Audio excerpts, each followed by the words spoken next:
A UKIP MEP who was suspended by the party has defected to the Conservatives. UKIP said Amjad Bashir had serious financial and employment questions to answer and had forwarded information to the police. Mr Bashir denies any wrongdoing.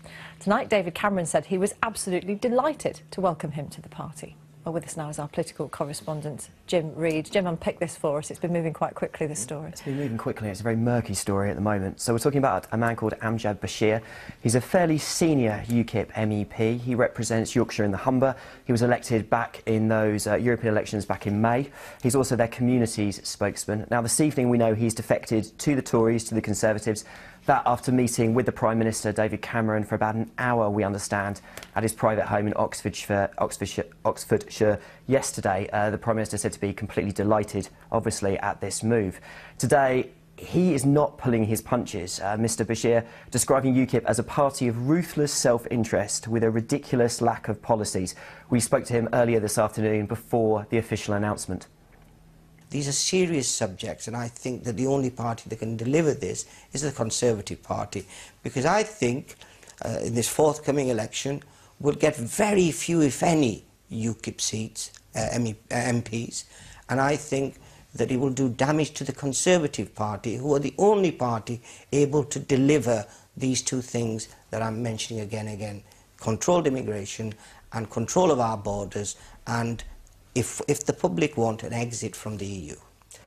Now, this defection from UKIP to the Conservatives obviously reverses two defections last year from the Conservatives to UKIP, Mark Reckless, Douglas Carswell. I mean, both those cases, both MPs resigned their seats and were re-elected.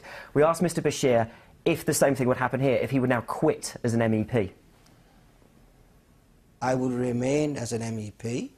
Most people, if not all, that voted for me are now going to realise their dream, because I will be able to fulfil what the promises I make, the reservations that I have with the EU, because this is the only way that we're going to have a referendum. But they voted for a UKIP MEP 7 months ago. Jim, they voted for the policies that UKIP have, and those policies I can best deliver from the Conservative Party. Amjad Bashir, what are UKIP saying? Well, this is where the timing gets very, very interesting, because this evening UKIP have suspended Mr Bashir over allegations including unanswered financial and employment questions. So in a statement, the party said, "The allegations against Mr Bashir are of a grave nature and we will be forwarding our evidence obtained so far to the police. UKIP will not tolerate anyone abusing their positions in the party." Now, we don't know much more than that at the moment. Mr Bashir, we spoke to him again this evening, denies any wrongdoing. In the last hour, he's described that statement by UKIP as dirty tricks trying to discredit me. Not over yet then. Jim, thank you very much.